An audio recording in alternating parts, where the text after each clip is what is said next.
എനിക്ക് എൻ്റേതായ ചില ബിസിനസ്സുകൾ തിരഞ്ഞെടുക്കാനുള്ള ഫ്രീഡമാണ് ഫാദർ തന്നത്. ഞങ്ങൾ തുടങ്ങുന്ന കാലത്ത് കാലിഞ്ച് മെറ്റലിന് വലിയ വിലയില്ലായിരുന്നു, ഇഷ്ടംപോലെ നമുക്ക് അവൈലബിൾ ആയിരുന്നു. ഞാൻ തുടങ്ങിയ വ്യവസായങ്ങളിൽ ഏറ്റവും ബുദ്ധിമുട്ടുണ്ടാക്കിയ ഒരു വ്യവസായം ഈ AK ഫൈബേഴ്സ് പ്രൈവറ്റ് ലിമിറ്റഡ് ആയിരുന്നു. ഈ സാമ്പത്തികമായിട്ട് പലപ്പോഴും കടം ഒരുപാട് പോകുന്ന സാധ്യതയുള്ള ബിസിനസ്സാണ്. സിനിമാക്കാരുടെ പരിപാടിയാണുള്ളത്. ഒരു പ്രോജക്റ്റ് കംപ്ലീറ്റ് ആയി കഴിഞ്ഞാൽ അവർ പിന്നീട് തരാമെന്ന് പറയാല്ലാതെ ചിലപ്പോൾ കിട്ടാറില്ല, പലപ്പോഴും ബ്ലാങ്ക് ഒക്കെ ആയിരിക്കും. അപ്പോൾ അതൊക്കെ നമുക്ക് ബുദ്ധിമുട്ടാണ്. ഇത് തുടങ്ങേണ്ടത് 2018 അപ്പോഴേക്കും വെള്ളപ്പൊക്കം വന്നു. വെള്ളപ്പൊക്കം തീർന്നപ്പോഴേക്കും കൊറോണയുടെ പ്രശ്നം. അപ്പോൾ ഇത് വർക്ക് തീർന്ന് ഉദ്ഘാടനത്തിന് നിൽക്കുമ്പോഴാണ് കൊറോണയുടെ പ്രശ്നം വരുന്നത്. അപ്പോഴൊരു അനിശ്ചിതത്വമല്ല അവിടെ, എപ്പോഴും ഈ കൊറോണയൊക്കെ മാറും ഉണ്ടായിരുന്നത്. കാരണം നമ്മൾ പ്രതീക്ഷിക്കുന്നില്ലല്ലോ. ഇന്ത്യൻ പ്രൈം മിനിസ്റ്റർ ഒരു പ്രോഗ്രാമിന് വരുന്ന സമയത്ത് ഇവിടെ ഉദ്ഘാടനം ചെയ്യിപ്പിക്കാനായിരുന്നു പ്ലാൻ ഉണ്ടായിരുന്നത്. ഞങ്ങൾ മൂന്നാറ് മാങ്കുളം എന്ന സ്ഥലത്ത് ഒരു 3.5 ഏക്കർ സ്ഥലം വാങ്ങിച്ച് റിസോർട്ട് പണിയാനുള്ള തീരുമാനം. അപ്പം അതിൻ്റെ പണി നടന്നുകൊണ്ടിരിക്കുകയാണ്. അത്യാവശ്യം നല്ലൊരു ലൊക്കേഷനാണ്. കാരണം മൂന്നാർ ഏതാണ്ട് ഇപ്പോൾ പൂർണ്ണമായിട്ട് കൺജസ്റ്റഡ് ആയി കഴിഞ്ഞു. ഇനിയിപ്പോൾ മാങ്കുളത്തേക്കാണ് വരുന്നത്. ഇങ്ങനെ ചിന്തിക്കാൻ പറ്റുന്ന ബിസിനസ്സുകാർക്ക് ഇന്ന് പിടിച്ചെടുക്കാൻ പറ്റുള്ളൂ. കാരണം നമുക്കിപ്പോൾ ഇന്ന് ഇത് നാളെ ഇപ്പോൾ ഈ ബിസിനസ് അല്ലെങ്കിൽ അപ്പോൾ തന്നെ ടെസ്റ്റ് ചെയ്തേ പറ്റുള്ളൂ. മാറാൻ നമ്മൾ തയ്യാറായിരിക്കണം. ഞാനിപ്പോൾ ഉള്ളത് നെടുമ്പാശ്ശേരി ഐസ്ലാൻഡിലാണ്, ഇനേറ്റ് കൺവെൻഷൻ എക്കോലാൻഡ്. എൻ്റെ കൂടെ managing director AK Naseer sir ഉണ്ട്. Welcome to the show sir. നമസ്കാരം. എങ്ങനെയാണ് സർ ഈ ഒരു ബിസിനസ്സിലേക്കൊക്കെ എത്തുന്നത്? ബിസിനസ്സിലേക്ക് എത്തുന്നത് എൻ്റെ ചെറുപ്പം മുതൽ തന്നെ എനിക്ക് ബിസിനസ്സിനോട് ഭയങ്കര താല്പര്യമായിരുന്നു. കാരണം എൻ്റെ കുടുംബം, ഞാൻ ജനിച്ചു വീണത് തന്നെ ഒരു ബിസിനസ് കുടുംബത്തിലാണ്. എൻ്റെ ഫാദർ നല്ലൊരു ബിസിനസ്സുകാരനായിരുന്നു. അത് ഓയിൽ മില്ലായിരുന്നു. ഓയിൽ മില്ല് അത് 1944-45 ഘട്ടത്തിലാണ് ഓയിൽ മില്ല് സ്റ്റാർട്ട് ചെയ്യുന്നത്. അന്ന് കേരളത്തിൽ അറിയപ്പെടുന്ന ഓയിൽ മില്ലുകളിലൊന്നായിരുന്നു AK മുഹമ്മദ് ആൻഡ് സൺസ് എന്ന് പറഞ്ഞിട്ടുള്ള ഓയിൽ മില്ല്. അപ്പോൾ അന്ന് ആ സമയത്ത് ഞാൻ ജനിച്ചിട്ടില്ല. ഞാൻ ജനിച്ച് വരുമ്പോൾ തന്നെ നമ്മൾ കാണുന്നത് ഈ ബിസിനസ് ഇതാണല്ലോ. അപ്പോൾ അതുകൊണ്ട് അന്ന് ഞാൻ ചെറുപ്പം മുതൽ, ഞാനൊരു 4-5 പഠിക്കുമ്പോഴും എനിക്ക് ഈ ബിസിനസ്സുമായിട്ട് ഭയങ്കര താല്പര്യമാണ്. അപ്പോൾ വെക്കേഷനൊക്കെ കഴിഞ്ഞ് ഓടി നമുക്ക് മില്ലിലേക്ക് പോകാനും അവരുടെ കാര്യങ്ങളൊക്കെ നോക്കാനൊക്കെ താല്പര്യമായിരുന്നു. പക്ഷേ ഫാദറൊന്നും സമ്മതിച്ചിരുന്നില്ല. കാരണം പഠിക്കുന്ന കാലത്ത് പൂർണ്ണമായിട്ടും വിദ്യാഭ്യാസത്തിൽ പഠിക്കാൻ ശ്രദ്ധ കേന്ദ്രീകരിക്കാനും പഠിക്കാനും ഉള്ള താല്പര്യമായിരുന്നു ഫാദറിനുള്ളത്. അതുകൊണ്ട് മക്കളാരെയും ബിസിനസ്സുമായിട്ട് ബന്ധപ്പെടുത്തി കൊണ്ടുവന്നില്ല. പക്ഷേ എന്നിരുന്നാലും നമുക്ക് ഒരു താല്പര്യം ചെറുപ്പം മുതൽ നമ്മൾ കണ്ടു വളർന്നതായതുകൊണ്ടും ബിസിനസ് പോലെ തന്നെ കാർഷിക ഇതിന് വലിയ പ്രാമുഖ്യം കൊടുത്തുകൊണ്ടുള്ള നിലപാടുകളായിരുന്നു ഫാദറിനുള്ളത്. ഒരു 10-40 ഏക്കറോളം നെൽകൃഷി ഉണ്ടായിരുന്നു. 10-15-20 ഏക്കറോളം നാളികേരത്തോട്ടമുണ്ടായിരുന്നു. പിന്നെ ഓയിൽ മില്ല്, റൈസ് മില്ല്, ഇതെല്ലാം കണ്ട് നമ്മളിങ്ങനെ വളരുന്നു. അപ്പോൾ നമുക്ക് പഠിച്ചിങ്ങനെ വരുന്ന ഓരോ ഘട്ടത്തിലും ബിസിനസ് ചെയ്യണം, എന്ത് ചെയ്യണം എന്നുള്ളൊരു ആഗ്രഹമായിരുന്നു. അപ്പോൾ ഓയിൽ മില്ല് തന്നെ കണ്ടിന്യൂ ചെയ്യണമെന്നായിരുന്നു എൻ്റെ മനസ്സിലുള്ള ആഗ്രഹമായിരുന്നു. പക്ഷേ ഞങ്ങൾ 10 മക്കളാണ്, അല്ലെ ഏറ്റവും ഇളയ ആളാണ് ഞാൻ. അപ്പോൾ സ്വാഭാവികമായിട്ടും ഞാൻ പഠിച്ചു വരുമ്പോഴേക്കൊക്കെ ഫാദർ ഇത്തിരി ഏജഡായി. അപ്പോൾ പുള്ളിക്ക് ബിസിനസ് സ്വന്തമായിട്ട് കൊണ്ടു നടക്കാൻ പറ്റാത്ത ചില അവസ്ഥകൾ വന്നു. അങ്ങനെ ബിസിനസ് സ്റ്റോപ്പ് ചെയ്തു. അപ്പോൾ സ്റ്റോപ്പ് ചെയ്തതിന് ശേഷം പിന്നെ എൻ്റെ വിദ്യാഭ്യാസത്തിന് ശേഷം പിന്നെ എനിക്ക് എൻ്റേതായ ചില ബിസിനസ്സുകൾ തിരഞ്ഞെടുക്കാനുള്ള ഫ്രീഡമാണ് ഫാദർ തന്നത്. അപ്പോൾ ഞാൻ നിയമവിദ്യാഭ്യാസം കഴിഞ്ഞതിന് ശേഷം ബിസിനസ്സിലേക്ക് ഇറങ്ങാനുള്ള തീരുമാനമെടുത്തു. അപ്പോൾ തീരുമാനമെടുക്കുമ്പോൾ പൈസയൊന്നും ഒരുപാട് കൊണ്ട് തരുന്ന രീതിയില്ല ഫാദറിൻ്റെ. അപ്പോൾ ഞാൻ ബിസിനസ് തുടങ്ങാൻ നേരത്ത് ഒരു 10,000 രൂപ ധനലക്ഷ്മി ബാങ്കിൻ്റെ അക്കൗണ്ടിലിട്ട് ഒരു ചെക്ക് ബുക്കും പാസ്ബുക്കും തന്നു. അത് ഏത് വർഷമായിരുന്നു? അത് 78. അന്ന് 10,000 അത്യാവശ്യം വലിയൊരു എമൗണ്ട് തന്നെയാണ്. അതെ. അപ്പോൾ 78 അല്ല, 87. 87 10,000 രൂപ ഇട്ട് തന്നു. ഒരു 78 സെൻറ്റ് സ്ഥലത്തിൻ്റെ ഒരു ആധാരം തന്നു. എൻ്റെ ബാങ്കിൽ വെച്ച് ലോണൊക്കെ എടുക്കാനുള്ള സംവിധാനം. അപ്പോൾ ഞാൻ അങ്ങനെ ഒന്ന് ആലോചിച്ച് കഴിഞ്ഞപ്പോൾ ഞാൻ AK ഫാദറിൻ്റെ പേര് AK മുഹമ്മദ് ആണ്. അപ്പോൾ അതുകൊണ്ട് ഞാൻ AAK ഇൻഡസ്ട്രീസ് എന്ന ഒരു സ്ഥാപനം തുടങ്ങിയത്. കോൺക്രീറ്റ് ഹോളോ ബ്ലോക്സൊക്കെ തുടങ്ങുന്ന കാലഘട്ടം. അന്ന് ഇന്നത്തെ പോലെ വ്യാപകമല്ല, അന്ന് തുടങ്ങിയിട്ടില്ല, എങ്ങും അറിയില്ല അത്. അപ്പോൾ ആ സമയത്ത് ഇത് ചെയ്യാൻ വേണ്ടിയിട്ട് അങ്ങനെ യൂണിയൻ ബാങ്കിൻ്റെ ലോൺ സംഘടിപ്പിച്ചു. അങ്ങനെ ഒരു 5 ലക്ഷം രൂപ യൂണിയൻ ബാങ്കിൽ നിന്ന് ലോൺ എടുത്ത് ഈ പ്രോപ്പർട്ടി വെച്ച് ലോൺ എടുത്താണ് സ്റ്റാർട്ട് ചെയ്തത്. അങ്ങനെ AAK ഇൻഡസ്ട്രീസ് തുടങ്ങി ഒരു 4 വർഷം കഴിഞ്ഞപ്പോൾ ഇതിനാവശ്യമായ അസംസ്കൃത വസ്തു, പ്രധാനമായിട്ടും മെറ്റലാണല്ലോ ആവശ്യം, ചെറിയ കാലിഞ്ച് മെറ്റലാണ് ആവശ്യം. അപ്പോൾ കാലിഞ്ച് മെറ്റൽ പുറത്തുനിന്ന് വാങ്ങിക്കൊണ്ടിരിക്കുകയായിരുന്നു. ഞങ്ങൾ തുടങ്ങുന്ന കാലത്ത് കാലിഞ്ച് മെറ്റലിന് വലിയ വിലയില്ലായിരുന്നു, ഇഷ്ടംപോലെ നമുക്ക് അവൈലബിൾ ആയിരുന്നു. പക്ഷേ കാലം കടന്നു പോകും തോറും വില കൂടി, കിട്ടാനുള്ള സാധ്യതകൾ വാങ്ങി ബുദ്ധിമുട്ടൊക്കെ വന്നു കഴിഞ്ഞപ്പോൾ ഇതിനോടനുബന്ധിച്ച് സ്വന്തമായിട്ട് മെറ്റൽ ക്രഷറും കൂടി സ്റ്റാർട്ട് ചെയ്യാൻ തീരുമാനിച്ചു. അങ്ങനെ ഇതിനോടനുബന്ധിച്ച് മെറ്റൽ ക്രഷർ സ്റ്റാർട്ട് ചെയ്തു. അപ്പോൾ നമുക്ക് ആവശ്യത്തിലുള്ള പ്രൊഡക്റ്റ് ഞങ്ങൾ തന്നെ ഇവിടെ ഉണ്ടാക്കുന്നു, അതിൻ്റെ അത് വെച്ച് ഉണ്ടാക്കുന്നു, സെയിൽ ചെയ്യുന്നു. അപ്പോൾ അങ്ങനെ മുന്നോട്ട് പോയി. അപ്പോൾ അതിനോടൊപ്പം തന്നെ നമുക്ക് സിമെൻറ്റ് ഹോൾസെയിൽ മാർക്കറ്റ് ചെയ്യാനായിട്ട് AAK ട്രേഡ് ലിങ്ക്സ് എന്ന് പറഞ്ഞ സ്ഥാപനം തുടങ്ങി. അപ്പോൾ അങ്ങനെ സിമെൻറ്റിൻ്റെ മാർക്കറ്റിംഗ് തുടങ്ങി. ഒരു 2-3 വർഷത്തിന് ശേഷം പിന്നീട് അങ്കമാലി ഇൻഡസ്ട്രിയൽ ഏരിയയിൽ AAK ഫൈബേഴ്സ് പ്രൈവറ്റ് ലിമിറ്റഡ് എന്ന് പറഞ്ഞ ഒരു കയർ മാനുഫാക്ചറിങ് യൂണിറ്റ്, അത് കയർ മാനുഫാക്ചറിങ് എന്ന് പറഞ്ഞാൽ ഡീഫൈബറിങ് യൂണിറ്റാണ്. അതായത് നമുക്ക് നിലവിൽ, അത് ആ കാലഘട്ടത്തിലൊക്കെ നിലവിൽ കേരളത്തിൽ തേങ്ങയുടെ തൊണ്ട് കൊണ്ടുവന്നിട്ട് 10,000-2,000 തണ്ട് കുഴിച്ചിട്ട് 6 മാസം 3 മാസം കഴിയുമ്പോൾ പുറത്തെടുത്ത് തല്ലി ചകിരി ഉണ്ടാക്കുന്നൊരു കാലഘട്ടം. ആ സമയത്താണ് ഈ ഡീഫൈബറിങ് യൂണിറ്റ് തുടങ്ങുന്നത്. അപ്പോൾ ഡീഫൈബറിങ് യൂണിറ്റ് എന്ന് പറഞ്ഞു കഴിഞ്ഞാൽ നമുക്ക് പച്ച തേങ്ങയുടെ തൊണ്ട് നേരിട്ട് ഫീഡ് ചെയ്ത് കഴിഞ്ഞാൽ അപ്പോൾ തന്നെ ഫൈബറായിട്ട് കിട്ടും.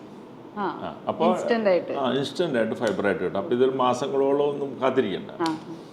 അപ്പോൾ അങ്ങനെ ചെയ്യാനുള്ളൊരു യൂണിറ്റ് തുടങ്ങി. അപ്പോൾ ഡെയിലി ഒരു 60,000-1 ലക്ഷം തേങ്ങയുടെ തൊണ്ട് വരെ നമുക്ക് ഡീഫൈബർ ചെയ്യാവുന്ന വലിയ യൂണിറ്റായിരുന്നു. അപ്പോൾ അങ്ങനെ യൂണിറ്റ് അങ്കമാലി ഇൻഡസ്ട്രിയൽ ഏരിയയിൽ 2 ഏക്കർ സ്ഥലത്ത് ഗവൺമെൻറ് അനുവദിച്ച് തന്നു. അത് വാങ്ങിച്ചു, അതിൻ്റെ അകത്ത് ബിൽഡിംഗ് പണിതു, അങ്ങനെ പരിപാടി തുടങ്ങി. പക്ഷേ നിർഭാഗ്യവശാൽ അവിടെ പൊല്യൂഷനുമായി ബന്ധപ്പെട്ട ഒരുപാട് ഇഷ്യൂസ് പൊങ്ങി വന്നു. ഇപ്പോൾ ഇൻഡസ്ട്രിയൽ ഏരിയയാണ്, സത്യത്തിൽ അങ്ങനെ വലിയ പ്രശ്നങ്ങളൊന്നും വരാൻ പാടില്ലാത്തതാണ്. കാരണം ഗവൺമെൻറ് എല്ലാ റൂൾസും നോക്കി എല്ലാം കൃത്യമായിട്ട് ലൈസൻസ് തന്നാണ്. പക്ഷേ അവിടെ ചില പ്രശ്നങ്ങൾ അങ്ങനെ പൊല്യൂഷനുമായിട്ട് ബന്ധപ്പെട്ട് വന്നപ്പോൾ ഈ നമുക്ക് ഞാൻ തുടങ്ങിയ വ്യവസായങ്ങളിൽ ഏറ്റവും ബുദ്ധിമുട്ടുണ്ടാക്കിയ ഒരു വ്യവസായം ഈ AAK ഫൈബേഴ്സ് പ്രൈവറ്റ് ലിമിറ്റഡ് ആയിരുന്നു. കാരണം വെച്ച് കഴിഞ്ഞാൽ അത് നമുക്ക് ഒരിക്കൽ പോലും ഒരു 24 hours കൃത്യമായിട്ട് പണിത് മുന്നോട്ട് പോകാൻ കഴിഞ്ഞില്ല. കാരണം വെച്ച് കഴിഞ്ഞാൽ കോടതി പലപ്പോഴായിട്ട് ഇങ്ങനെ കട്ട് ചെയ്ത് സ്റ്റേ തരും. പിന്നെ പ്രവർത്തനത്തിന് സമയം നിശ്ചയിക്കും, 4 മണിക്കൂർ, 3 മണിക്കൂർ, 5 മണിക്കൂർ അങ്ങനെയൊക്കെ പറഞ്ഞ സമയങ്ങളൊക്കെ വന്നുകൊണ്ട് നമുക്കത് പ്രോപ്പറായിട്ട് കൊണ്ടുപോകാൻ പറ്റിയില്ല. അപ്പോൾ അന്ന് KFC എന്നാണ് അതിൻ്റെ ഫൈനാൻസ് എടുത്തിരുന്നത്. അപ്പോൾ KFC ഏതാണ്ട് 10-85 ലക്ഷം രൂപ അന്ന് ഫൈനാൻസ് ഉണ്ടായിരുന്നു. അപ്പോൾ അത് ഇങ്ങനെ നമുക്കിത് പ്രോപ്പറായിട്ട് റൺ ചെയ്യാൻ പറ്റാതെ വരുമ്പോൾ സ്വാഭാവികമായിട്ടും അതിൻ്റെ ലയബിലിറ്റീസൊക്കെ ഒരുപാട് പ്രശ്നങ്ങളിലേക്ക് വന്നു. അപ്പോൾ ഞങ്ങളിത് ആദ്യത്തിൽ ഇത്തിരി സ്മൂത്തായിട്ട് വന്ന സമയത്ത് തന്നെ ഞങ്ങൾ ചേർത്തലയിൽ ഒരു കയർ യൂണിറ്റ് തുടങ്ങി. ചേർത്തല വാരനാട് എന്നുള്ള സ്ഥലത്ത് ഞങ്ങൾ വേറെ ഇതിൻ്റെ പ്രൊഡക്റ്റ് കൊണ്ട് നമ്മൾ കയർ ജിയോ ടെക്സ്റ്റൈലൊക്കെ ഉണ്ടാക്കി എക്സ്പോർട്ടേഴ്സിന് കൊടുക്കുക. എക്സ്പോർട്ട് ചെയ്യാനായിരുന്നു ഉദ്ദേശം. അപ്പോൾ അത് നമുക്ക് അതിൻ്റെ സ്റ്റാർട്ടിങ് സ്റ്റേജിൽ നമ്മളിങ്ങനെ ഉണ്ടാക്കി നമ്മൾ എക്സ്പോർട്ടേഴ്സിന് കൊടുത്ത് അതിൻ്റെ ക്വാളിറ്റിയൊക്കെ ഒന്ന് മെയിൻറ്റെയിൻ ചെയ്യാനുള്ള ഒരു ഇതിൽ മുന്നോട്ട് പോകുമ്പോഴാണ് ഈ കോടതിയുടെ സ്റ്റേ വരുന്നത്. അപ്പോൾ സ്റ്റേ വന്ന് തന്നെ നിരന്തരം കേസ് വീണ്ടും നമ്മൾ അപ്പീൽ പോയി വീണ്ടും ഇങ്ങനെ സ്റ്റേ വന്ന് അങ്ങനെ അത് നമുക്ക് മുന്നോട്ട് കൊണ്ടുപോകാൻ പറ്റാത്ത അവസ്ഥയിൽ ഇങ്ങനെ ഇല്ലാതെ മുന്നോട്ട് പോയി. അത് വർഷങ്ങളോളം നീണ്ടു കഴിഞ്ഞപ്പോൾ ഇതൊന്ന് സെറ്റിലാക്കാൻ ഗവൺമെൻറ് തലത്തിൽ ഒരുപാട് നമുക്ക് അനുകൂലമായിട്ടുള്ള നിലപാടുണ്ട്. ഗവൺമെൻറ്റും അതിൽ ഇൻഡസ്ട്രിയൽ ഡിപ്പാർട്ട്മെൻറ്റൊക്കെ അനുകൂലമായ നിലപാടെടുത്തത്. കാരണം നമ്മുടെ ഒരു ഇൻഡസ്ട്രിയുടെ കുഴപ്പമല്ലായിരുന്നല്ലോ, വേറെ പബ്ലിക്കിൻ്റെ ഒരു വിഷയമായിരുന്നു. എന്നാൽ ലീഗലായിട്ട് നമുക്കെല്ലാ റൈറ്റ്സും ഗവൺമെൻറ്റിൻ്റെ ലൈസൻസ് കാര്യങ്ങളും എല്ലാം ഉള്ളതുമാണ്. അപ്പോൾ അതുകൊണ്ട് ഗവൺമെൻറ് ലാസ്റ്റ് അത് സെറ്റിൽ ചെയ്ത് കൊടുക്കാൻ പറഞ്ഞ് അങ്ങനെ ഒരു 2005 അത് നമ്മൾ സ്റ്റോപ്പ് ചെയ്ത് അതിൻ്റെ ഫൈനാൻസൊക്കെ KFC-യിൽ സെറ്റിൽ ചെയ്തത്. ഓക്കെ. അപ്പോൾ അങ്ങനെ അത് ശരിക്കും പറഞ്ഞാൽ എൻ്റെ ഒരു ഡ്രീം പ്രൊജക്റ്റ് ആയിരുന്നു. കാരണം അത് അത്യാവശ്യം കേരളത്തിലെ ഏറ്റവും വലിയൊരു ഡീഫൈബറിംഗ് യൂണിറ്റിൽ ഒന്നായിരുന്നു അത്. അപ്പോൾ അങ്ങനെ ഒരു ഡ്രീം പ്രോജക്റ്റ് പെട്ടെന്ന് ക്ലോസ് ചെയ്യേണ്ടി വരുമ്പോൾ ഉണ്ടായിരുന്ന കുറേ ബുദ്ധിമുട്ടുകൾ? വളരെ വളരെ ബുദ്ധിമുട്ടുണ്ടായിരുന്നു. എനിക്കൊരു 4-5 വർഷം എന്നെ വല്ലാതെ വിഷമിപ്പിച്ച ഒരു കാലഘട്ടമായിരുന്നു. 2000-2005 വർഷം എന്ന് പറഞ്ഞാൽ ശരിക്കും പറഞ്ഞാൽ നമുക്ക് ഇപ്പോഴും ചിന്തിക്കാൻ പറ്റാത്ത ഒരു മാനസികവുമായ ബുദ്ധിമുട്ടുണ്ടാക്കിയൊരു വർഷമാണത്. കാരണം നമ്മൾ ഫിനാൻഷ്യലിയും ബുദ്ധിമുട്ടാണ്. കാരണം നമുക്കെന്ന് വെച്ച് കഴിഞ്ഞാൽ ഇപ്പോൾ നമുക്ക് ഇതിൻ്റെ പ്രോപ്പറായിട്ട് കമ്പനി ഫങ്ഷൻ ചെയ്യാൻ പറ്റുന്നില്ല. ഒപ്പം തന്നെ KFC-യുടെ ലോൺ സെറ്റിൽ ചെയ്യാൻ പറ്റുന്നില്ല. പിന്നെ മറ്റ് ബിസിനസ്സിൻ്റെ ഇൻകമൊക്കെ ഇതിലേക്ക് ഉണ്ടെന്ന് നമ്മൾ ഡംപ് ചെയ്യേണ്ട ഒരു അവസ്ഥ വരുന്നു. അപ്പോൾ നമുക്ക് വല്ലാത്തൊരു ക്രൈസിസിലായിരുന്നു. അപ്പോൾ ഇതെങ്ങനെയെങ്കിലും സ്റ്റോപ്പ് ചെയ്യാം ഇനി മുന്നോട്ട്. കാരണം ഇനി കോടതി നമുക്ക് അനുകൂലമായ ഒരു സ്ഥിതി ഉണ്ടാവാൻ സാധ്യതയില്ല എന്ന് കണ്ടിട്ട് പിന്നെ നമ്മളത് സ്റ്റോപ്പ് ചെയ്യാന്നുള്ള ഗവൺമെൻറ്റും അങ്ങനെ തന്നെ ഒരു നിലപാടെടുത്തു. അങ്ങനെ നിങ്ങൾ സ്റ്റോപ്പ് ചെയ്തിട്ട് അത് ഒരു സെറ്റിൽമെൻറ്റ് എമൗണ്ടിൽ നമുക്ക് തീർക്കാം. അങ്ങനെ ഗവൺമെൻറ്റും കൂടി മുൻകൈ എടുത്ത് അങ്ങനെ ഒരു സെറ്റിൽമെൻറ്റ് എമൗണ്ടിലാണ് നമ്മൾ ഒരു 2005 നമ്മൾ ക്ലോസ് ചെയ്യുന്നത്. അപ്പോൾ അങ്ങനെ അത് ക്ലോസ് ചെയ്തതിന് ശേഷം പിന്നെ ഒന്ന് നമുക്കൊരു സമാധാനമായുള്ളൂ. അതിന് ശേഷം പിന്നെ എന്ത് ചെയ്യണം എന്നതിനെക്കുറിച്ചുള്ള ആലോചനയായി. അങ്ങനെ ആലോചിച്ചു വന്നപ്പോൾ ഇപ്പോഴും ഇൻഡസ്ട്രീസ് ഒക്കെ അങ്ങനെ തന്നെ അല്ലല്ല മെറ്റലൊക്കെ നമ്മൾ മെറ്റലും ഒരു 20 വർഷം തുടർന്നു. 20 വർഷം ഇത് വല്ലതും ഉണ്ടായിരുന്നു. ഇപ്പോൾ ഇതെല്ലാം ഉണ്ടായത് ഇത് നിർത്തിയതിൻ്റെ കൂട്ടത്തിൽ അതെല്ലാം സ്റ്റോപ്പ് ചെയ്തു. എല്ലാം നിർത്തി. എല്ലാം നിർത്തിയിട്ട് ബ്ലാങ്ക് ഒന്നും ആയില്ല. ഞാൻ അപ്പോൾ തന്നെ പുതിയൊരു ആലോചനയിലേക്ക് കാര്യങ്ങൾ എത്തിച്ചു. കാരണം എന്താ വെച്ചാൽ കാരണം ഇതെല്ലാം കണക്റ്റഡ് ബിസിനസ്സാണ്. ഇപ്പോൾ എന്താ വെച്ച് കഴിഞ്ഞാൽ കോൺക്രീറ്റ് ഹോളോ ബ്ലോക്സ് സുഖമായിട്ട് പോകണമെങ്കിൽ ക്രഷ് വേണം. ക്രഷ് പോകണമെങ്കിൽ കൃഷിയുമായിട്ട് ബന്ധപ്പെട്ട കാര്യങ്ങളുണ്ട്. ഇതെല്ലാം ഗവൺമെൻറ്റിൻ്റെ നിയന്ത്രണങ്ങളും ഈ പൊല്യൂഷനുമായിട്ട് പ്രശ്നങ്ങളും ശക്തിയായിട്ട് വരുമ്പോൾ പിന്നെ ഞാനൊരു പൊതുപ്രവർത്തനം കൂടി ആകുമ്പോൾ സ്വാഭാവികമായിട്ടും ഈ പബ്ലിക്കിന് ഒരു ബുദ്ധിമുട്ടുണ്ടാക്കുന്ന കാര്യങ്ങളിൽ നിന്നൊക്കെ മാക്സിമം ഒഴിഞ്ഞു നിൽക്കാനുള്ള ഒരു ശ്രമം എൻ്റെ ഭാഗത്തുനിന്ന്. അതുകൊണ്ട് നിർത്തിയതാണ്. അല്ലാണ്ട് അത് മറ്റു ബിസിനസ് മോശമായതുകൊണ്ട് നിർത്തിയതല്ല. അപ്പോൾ പിന്നെ പബ്ലിക്കിന് സ്വാഭാവികമായിട്ടും ക്രഷർ കോറി എന്ന് പറയുമ്പോൾ പബ്ലിക്കിന് എപ്പോഴും ഒരു പ്രശ്നമുള്ളതാണല്ലോ. അപ്പോൾ അങ്ങനെ വന്നപ്പോൾ പിന്നെ അത് നിർത്തി പുതിയൊരു ഫീൽഡിലേക്ക് പോകാൻ തീരുമാനിച്ചു. അങ്ങനെ 2007 പിന്നെ ഞങ്ങൾ SFS-ഉമായിട്ട് ചേർന്നിട്ട് ബിൽഡിംഗ് കൺസ്ട്രക്ഷൻ ജോയിൻറ്റ് വെഞ്ചറിൽ ചെയ്യാൻ തീരുമാനിക്കുന്നു. അങ്ങനെ കഴിഞ്ഞ ഒരു 10-15 വർഷമായിട്ട് ഞങ്ങൾ ഒന്നിച്ച് ഫ്ലാറ്റ് ജോയിൻറ്റ് വെഞ്ചറിൽ അതൊക്കെ ഞങ്ങൾ ജോയിൻ്റായിട്ട് പണിത ഞങ്ങളുടെ പ്രോജക്റ്റാണത്. അപ്പം അങ്ങനെ ആ പ്രോജക്റ്റ് നടന്നുകൊണ്ടിരിക്കാനാണ്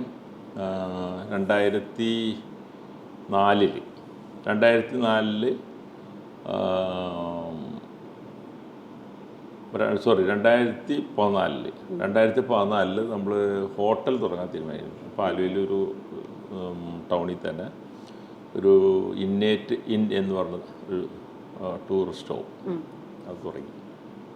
അപ്പോൾ അത് അത്യാവശ്യം നല്ല വൃത്തിയായിട്ട് ഭംഗിയായിട്ട് ഇപ്പോഴും പോകുന്നുണ്ട്, കുഴപ്പമില്ല. അപ്പോൾ അത് തുടങ്ങി ഒരു 3-4 വർഷം കഴിഞ്ഞപ്പോൾ അതിനോടനുബന്ധിച്ച് ഞാനിപ്പോൾ ഇവിടെ ഈ കൺവെൻഷൻ സെൻറ്റർ തുടങ്ങുന്നതിന് മുമ്പ് ഞാൻ ആദ്യം എൻ്റെ മനസ്സിൽ വന്നതൊരു ഫിലിം ഇൻസ്റ്റിറ്റ്യൂട്ടായിരുന്നു. ഫിലിം ഇൻസ്റ്റിറ്റ്യൂട്ട് എന്ന് പറഞ്ഞു കഴിഞ്ഞാൽ ഇൻസ്റ്റിറ്റ്യൂട്ടായിട്ടല്ല, നമുക്ക് ഷൂട്ടിംഗ് ലൊക്കേഷൻ. നമുക്കിപ്പോൾ ഈ ഹൈദരാബാദൊക്കെ ഉള്ളതിൻ്റെ ഒരു മിനിയേച്ചറായിട്ട് ഒരു മിനിയേച്ചറായിട്ട് അപ്പോൾ ഷൂട്ടിങ്ങിനുള്ള സംവിധാനങ്ങളൊക്കെ ഒരുക്കിക്കൊണ്ട് അതിൻ്റെ അകത്ത് അങ്ങനെ ഒരു സംവിധാനം. അപ്പോൾ അത് അധികം ഇല്ലല്ലോ. അപ്പോൾ അധികം ഇല്ലാത്തൊരു വ്യത്യസ്തമായ ബിസിനസ്സാണ് ഞാനെപ്പോഴും ആഗ്രഹിക്കാറ്. അപ്പോൾ അതാണ് ആഗ്രഹിച്ചത്. അപ്പോൾ അത് ആഗ്രഹിച്ചു. ഞാൻ അതിന് വേണ്ടിയിട്ട് പ്ലാനൊക്കെ തയ്യാറാക്കി, ബിൽഡിങ്ങിൻ്റെ പ്ലാനൊക്കെ ആയി.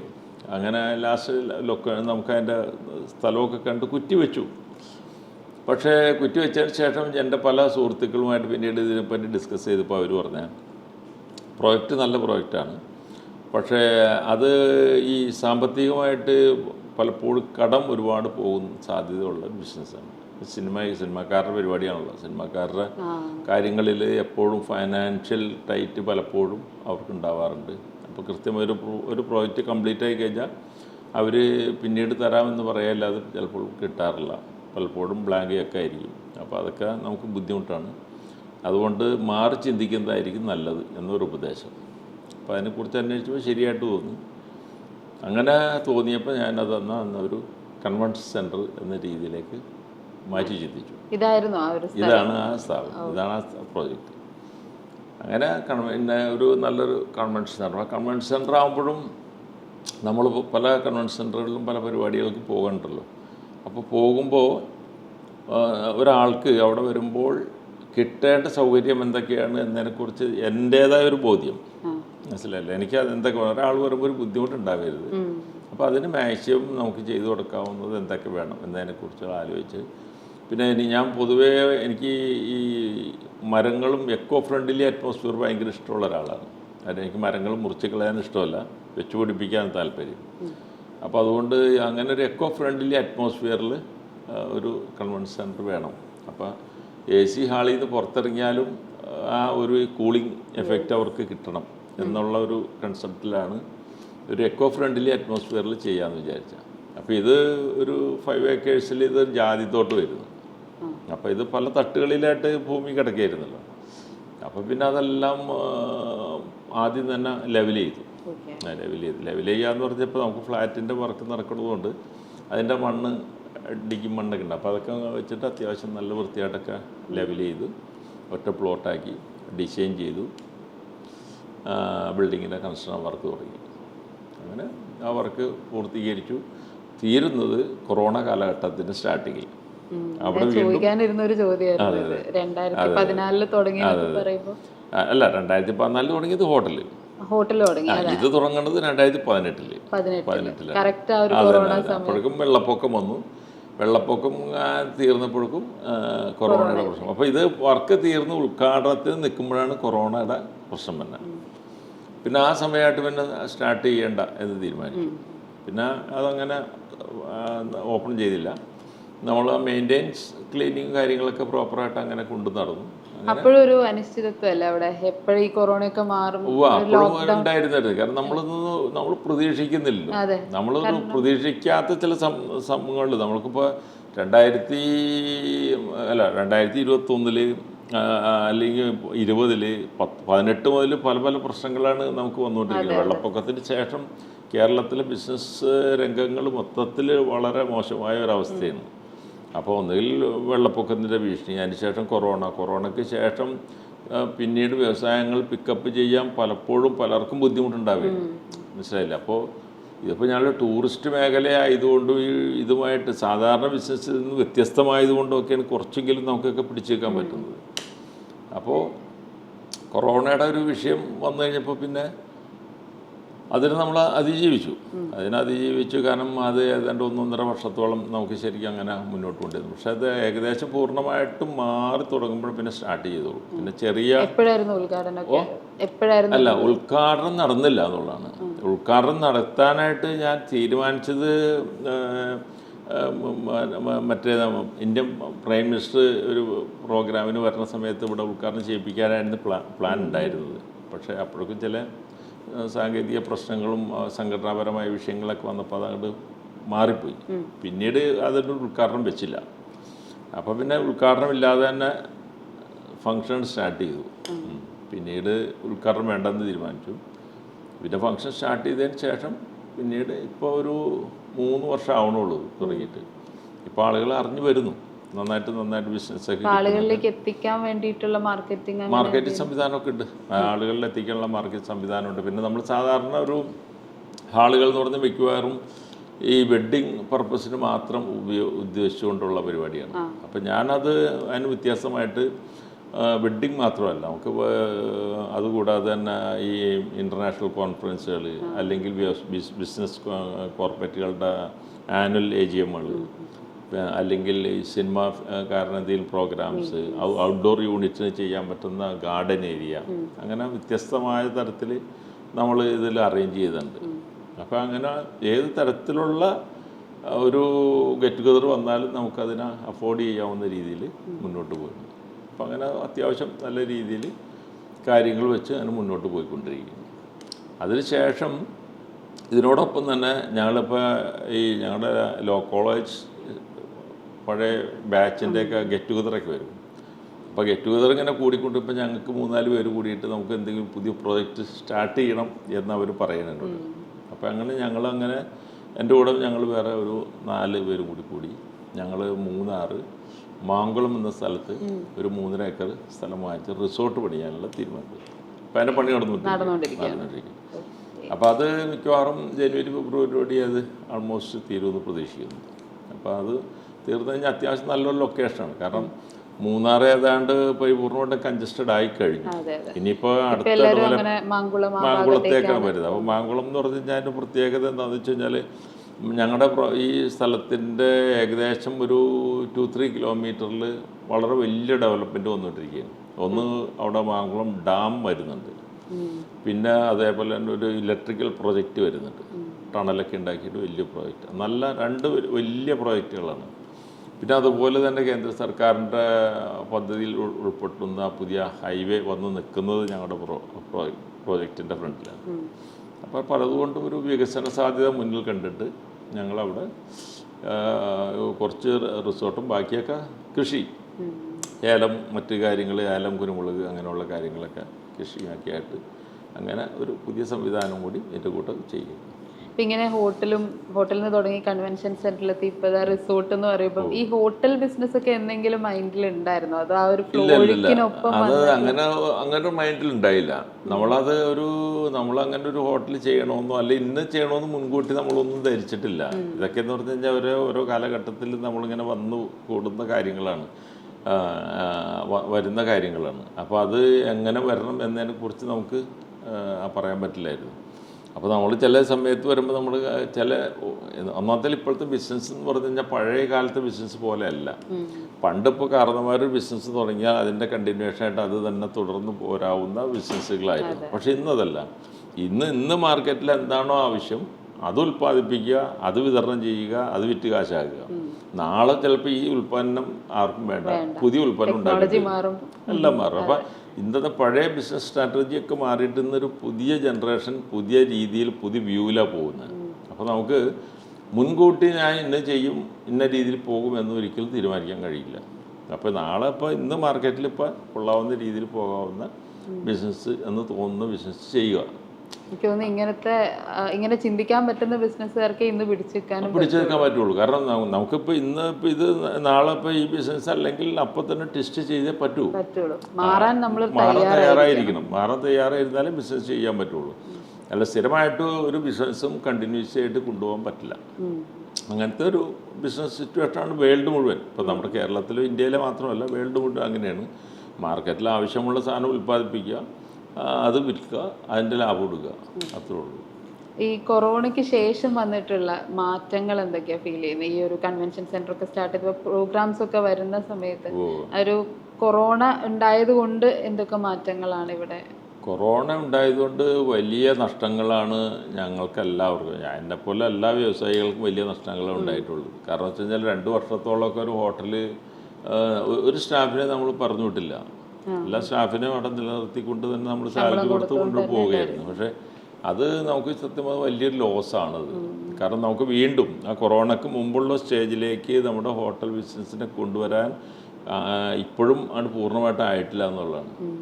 നമുക്ക് അന്നൊക്കെ ഫുൾ ഇതിൽ പോയിക്കൊണ്ടിരുന്ന സ്ഥാപനം ഇന്ന് ആ ഫുൾ സ്വിങ്ങിലേക്കായിട്ടില്ല. ഇപ്പോഴും 55-60% ബിസിനസ് എത്തിക്കാൻ പറ്റുന്നുള്ളൂ. അപ്പോൾ ഇനി ആ റേഞ്ചിലേക്ക് എത്താൻ ഇനിയും ചിലപ്പോൾ ഒരുപാട് സമയം വേണ്ടി വരും. മനസ്സിലായില്ലേ? അപ്പോൾ ആ കൊറോണ കാലഘട്ടം ഉണ്ടാക്കിയ ഒരു ബുദ്ധിമുട്ട് എന്ന് പറയുന്നത് ചെറുതല്ല. അപ്പോൾ അതൊരു ടൂറിസ്റ്റ് മേഖല അല്ലെങ്കിൽ ഇത്തരം ഞങ്ങളെപ്പോലുള്ള ബിസിനസ്സുകാരുടെ കേസ് ഇതാണെങ്കിൽ ഒരു ട്രേഡിംഗ് ആളുകളെ സംബന്ധിച്ച് അത്ര ഭീമമായിരിക്കുമെന്ന് നമുക്ക് ചിന്തിച്ചാൽ മനസ്സിലാവും. അപ്പോൾ സാധാരണപ്പെട്ട ഈ ടൂറിസവുമായി ബന്ധപ്പെട്ട ആളുകൾക്കാണ് കുറച്ചെങ്കിലും മാർക്കറ്റ് ടൂറിസ്റ്റ് ടൈമിലെങ്കിലും കിട്ടും. അല്ലാതെ ട്രേഡ് ചെയ്യുന്ന ആളുകളെ സംബന്ധിച്ച് ഒരു സാധനം വിൽക്കാൻ പറ്റില്ല. പ്രത്യേകിച്ച് ഇന്ന് വലിയ കോർപ്പറേറ്റ് കമ്പനികൾ വരുന്നു, ഓൺലൈനിൽ ബിസിനസ് നടക്കുന്നു, പിന്നെ വലിയ മാളുകൾ വരുന്നു, മാളുകൾ വഴി മുഴുവൻ വിൽപ്പന നടക്കുന്നു. അപ്പോൾ സ്വാഭാവികമായിട്ടും ചെറിയ കടകളുടെ ബിസിനസ്സുകളൊക്കെ സ്വാഭാവികമായിട്ടും നഷ്ടപ്പെടും. അപ്പോൾ അത് പൊതുവേ ഒരു വ്യവസായ മേഖലയ്ക്ക് പൊതുവെ വലിയൊരു തിരിച്ചടിയാണുള്ളത്. പിന്നെ ഗവൺമെൻറ്റിൻ്റെ ഭാഗത്തുനിന്ന് പിന്നെ വലിയ സപ്പോർട്ടീവാണ് പൊതുവേ ഗവൺമെൻറ്റിൻ്റെ ഭാഗത്തുനിന്ന് വലിയ സപ്പോർട്ടീവായിട്ടുള്ളത് കൊണ്ടും വ്യവസായങ്ങളെ പ്രൊമോട്ട് ചെയ്യാനും വ്യവസായവൽക്കരണത്തിന് കൂടുതൽ പ്രാമുഖ്യം കൊടുത്തുകൊണ്ടൊക്കെ ഗവൺമെൻറ് മുന്നോട്ട് വരുന്നതുകൊണ്ട് വ്യവസായികൾക്ക് ഒരു പരിധിവരെ പിടിച്ചു വെക്കാൻ കഴിയും. ഇപ്പം നേരത്തെ ഉണ്ടായിരുന്ന ബിസിനസ് ഒരു പ്രൊഡക്ഷൻ ആയിരുന്നു, അതൊരു ഗുഡ്സിൽ വരുന്ന ഒരു സെക്ടറാണ്. പക്ഷേ ഇപ്പോൾ ഈ കൺവെൻഷൻ സെന്റർ ആണെങ്കിലും ഹോട്ടൽ ബിസിനസ് ആണെങ്കിലും ഇനിയിപ്പോൾ തുടങ്ങാൻ പോകുന്ന റിസോർട്ട് ആണെങ്കിലും എല്ലാം ഒരു സർവീസ് ആണ്. അപ്പോൾ ഈ സർവീസ് നമ്മൾ എസ്പെഷ്യലി ഹോസ്പിറ്റാലിറ്റി ആണല്ലേ, അപ്പോൾ ആ ഒരു ഫീൽഡിൽ എപ്പോഴും നമുക്ക് കസ്റ്റമേഴ്സിനെ ഹാപ്പി ആക്കിയേ പറ്റുള്ളൂ, എന്നാലേ അവർ വീണ്ടും വരുള്ളൂ, അവർ പറഞ്ഞറിഞ്ഞ് മറ്റൊരാൾ വരും. അപ്പം അതിന് വേണ്ടിയിട്ട് സാർ എടുക്കുന്ന എന്തൊക്കെ മെഷേഴ്സ്? അല്ല, അത് സത്യം ഇപ്പോൾ ഈ നിലവിലുള്ള ബിസിനസ്സിൽ വന്നിരിക്കുന്ന വലിയൊരു മാറ്റമാണ്. കാരണം വെച്ച് കഴിഞ്ഞാൽ ഞാനിപ്പോൾ ഒരു ഇൻഡസ്ട്രിയലിസ്റ്റ് ആയിരുന്നു ആദ്യം. നമ്മൾ ഇൻഡസ്ട്രിയാണ് വേണ്ടത്, കാരണം എല്ലാം മാനുഫാക്ചറിങ് ആണ്. മാനുഫാക്ചറിങ്ങിൽ നിന്ന് നമ്മൾ ഒരുപാട് തൊഴിലാളികൾ മാനുഫാക്ചർ ചെയ്യുന്നു, ഉണ്ടാക്കുന്നു, വിൽപ്പന നടത്തുന്നു. പക്ഷേ അതിൽ നിന്ന് നമ്മൾ വേറൊരു സെക്ടറിലേക്ക് മാറി. മനസ്സിലായി? ഈ രണ്ട് സെക്ടറാണ് ശരിക്കും പറഞ്ഞത്. പക്ഷേ ഈ മാനുഫാക്ചറിങ് സെക്ടർ സത്യത്തിൽ ഒരുപാട് തലവേദന ഉണ്ടാക്കുന്ന പ്രശ്നങ്ങളാണ്. കാരണം വെച്ച് കഴിഞ്ഞാൽ ഇപ്പോൾ നേരത്തെ നമ്മൾ ക്രഷറുമായിട്ട് ബന്ധപ്പെട്ട പൊല്യൂഷൻ പ്രശ്നങ്ങൾ, കോറിയുമായിട്ട് ബന്ധപ്പെട്ട പ്രശ്നങ്ങൾ, പിന്നെ കയർ ഫാക്ടറിയുമായിട്ട് ബന്ധപ്പെട്ട പ്രശ്നം, ഇതൊക്കെ എന്ന് പറഞ്ഞു കഴിഞ്ഞാൽ ഗവൺമെൻറ്റും ഭരണതലവും എത്ര സപ്പോർട്ടീവായാലും പബ്ലിക്ക് അതിനോട് യോജിച്ചില്ലെങ്കിൽ നമുക്ക് മുന്നോട്ട് കൊണ്ടുപോകാൻ പറ്റില്ല. അപ്പോൾ അതുകൊണ്ട് ഇതിനൊക്കെ ഒരു പരിധിവരെ നമുക്ക് പിടിച്ചു നിർത്താൻ പറ്റാത്ത വ്യവസായങ്ങളായിട്ട് മാറിക്കൊണ്ടിരിക്കുകയാണ്. മനസ്സിലായില്ല? അപ്പോൾ ഒന്നാമത്തേൽ ഇപ്പോൾ പൊല്യൂഷൻ്റെ പ്രശ്നങ്ങൾ വളരെ ഗുരുതരമായിരിക്കുമ്പോൾ കോടതികൾ എപ്പോഴും ആ പൊല്യൂഷൻ ഫ്രീ എന്ന ഒരു കൺസെപ്റ്റിലേക്ക് കോടതികൾ സ്വാഭാവികമായിട്ടും മാറും. അപ്പോൾ അങ്ങനെ വരുമ്പോൾ കോടികൾ ഇൻവെസ്റ്റ് ചെയ്തുകൊണ്ട് രംഗത്ത് വരുന്ന വ്യവസായികൾക്ക് ഇത്തരം കാര്യങ്ങൾ പലപ്പോഴും തടസ്സമായിട്ട് വരും.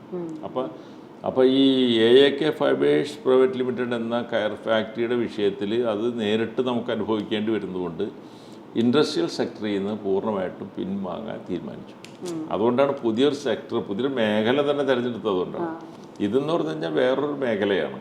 ഇതിപ്പോൾ എന്ന് പറഞ്ഞു കഴിഞ്ഞാൽ നമ്മൾ ഒരു കസ്റ്റമറെ പൂർണ്ണമായിട്ടും തൃപ്തികരമാക്കുക എന്നുള്ള ദൗത്യമാണ് നമുക്കിപ്പോൾ ഉള്ളത്. ഒരു പൊല്യൂഷനും ആർക്കും ഉണ്ടാക്കുന്ന വിഷയങ്ങളില്ല. അപ്പോൾ പൂർണ്ണമായിട്ടും എല്ലാ സൗകര്യങ്ങളും കൊടുത്ത് ഒരു കസ്റ്റമറെ എങ്ങനെ നമുക്ക് കൊണ്ടുപോകാം, അപ്പോൾ ആ തരത്തിൽ മുന്നോട്ട് കൊണ്ടുപോകുന്നു. പക്ഷേ ഇൻഡസ്ട്രിയൽ പ്രൊഡക്റ്റ് വിൽക്കുന്നത് പോലെ എളുപ്പമല്ല ഇത് മാർക്കറ്റ് ചെയ്യുക. ഇൻഡസ്ട്രിയൽ പ്രൊഡക്റ്റ് എന്ന് പറയുന്നത് മാർക്കറ്റിന് ആവശ്യമുള്ള സാധനമാണ്. ഇത് മാർക്കറ്റിന് ആവശ്യമുള്ള സാധനമല്ല, പക്ഷേ മാർക്കറ്റിന് ആവശ്യക്കാരെ കണ്ടെത്തി നമ്മൾ കൊണ്ടുവരിക എന്നുള്ളതാണ്. ഇതിപ്പോൾ ഒരു ടൂറിസവുമായി ബന്ധപ്പെട്ട കാര്യങ്ങളാണ്. ഇപ്പോൾ ടൂറിസ്റ്റ് മേഖല വികസിക്കുക, അതുമായിട്ട് ബന്ധപ്പെട്ട ആളുകൾ റിസോർട്ടിൽ വരിക താമസിക്കുക, അല്ലെങ്കിൽ ഹോട്ടലിൽ വരിക താമസിക്കുക, അല്ലെങ്കിൽ കൺവെൻഷൻ സെൻ്ററുമായിട്ട് ബന്ധപ്പെട്ട ഇവൻറ്റുകളെ കൊണ്ടുവരിക, അവർക്ക് വേണ്ട കാര്യങ്ങൾ ചെയ്തു കൊടുത്തുകൊണ്ട് മുന്നോട്ട് കൊണ്ടുവരിക. അപ്പം ഈ രണ്ട് സെക്ടറും രണ്ട് ധ്രുവത്തിൽ പ്രവർത്തിക്കുന്നതാണ്. അപ്പം ആദ്യത്തെ നമുക്ക് മതിയാക്കി ഇപ്പോൾ രണ്ടാമത്തെ ധ്രുവത്തിലേക്ക് വന്നേക്കുക. ഇതിപ്പോൾ അത്യാവശ്യം നല്ല ഭംഗിയായിട്ട് മുന്നോട്ട് പോയിക്കൊണ്ടിരിക്കുന്ന ഇതാണ്. ഇപ്പോൾ ടൂറിസം മേഖലയിൽ വലിയ വന്നിട്ടില്ല. ഇപ്പോൾ റിസോർട്ട് നമ്മളുടെ അതിൻ്റെ പണി തീർന്നു കഴിഞ്ഞാൽ അതിൻ്റെ അറിയാൻ പറ്റുള്ളൂ. എന്നാലും നമുക്ക് റിസോർട്ട് അല്ലെങ്കിൽ കൂടി നമുക്ക് തോട്ടവും കാര്യങ്ങളൊക്കെ ഉള്ളതുകൊണ്ട് ഞങ്ങളതൊരു സന്തോഷത്തിന് നമ്മളത് അങ്ങനെ വലിയൊരു ഇതാക്കാൻ വേണ്ടി മാത്രമല്ല, ഞങ്ങളുടെ ഒരു കൂട്ടായ്മ, ഞങ്ങളുടെ പഴയ വക്കീലന്മാരെ കൂടി ഞങ്ങൾക്ക് സന്തോഷത്തിന് ഞങ്ങളങ്ങനെ ചെയ്യുന്നു മാത്രമേ ഉള്ളൂ. ഈ ഇന്നേറ്റ് എന്നുള്ള പേര് എവിടെ നിന്നാണ്? ഇന്നേറ്റ് എന്ന് പറഞ്ഞു കഴിഞ്ഞാൽ അങ്ങനെ അതൊരു ഇംഗ്ലീഷ് വാക്കാണ്. അതായത് പരമ്പരാഗതമായ എന്നുള്ള ഒരു അർത്ഥമുള്ള ഒരു വാക്കാണത്. അപ്പോൾ ഇന്നേറ്റ് എന്ന് പറഞ്ഞു കഴിഞ്ഞാൽ പരമ്പരാഗതമായ രീതിയിലുള്ള ഒരു നേച്ചറിൽ നമ്മൾ ചെയ്യാൻ എന്നുള്ള രീതിയിലാണ്. അപ്പോൾ പരമ്പരാഗതമായ ഒരു എക്കോ ഫ്രണ്ട്ലി അറ്റ്മോസ്ഫിയർ എന്ന രീതിയിലാണ് നമ്മൾ എടുത്തേക്കുന്നത്. അപ്പം ഹോട്ടലിന് ആ പേരിട്ടതും അത് ആ രീതിയിൽ തന്നെയാണ്. പരമ്പരാഗതമായ താമസ സൗകര്യവും എല്ലാവർക്കും ഫ്രീ ആയിട്ട് സന്തോഷമായിട്ട് ജീവിക്കാവുന്ന രീതിയിൽ കൊടുക്കുന്നൊരു സ്ഥാപനം എന്ന രീതിയിൽ അതിനെ കണ്ടുകിടക്കും. Like, subscribe and press bell button. Stay tuned for more videos.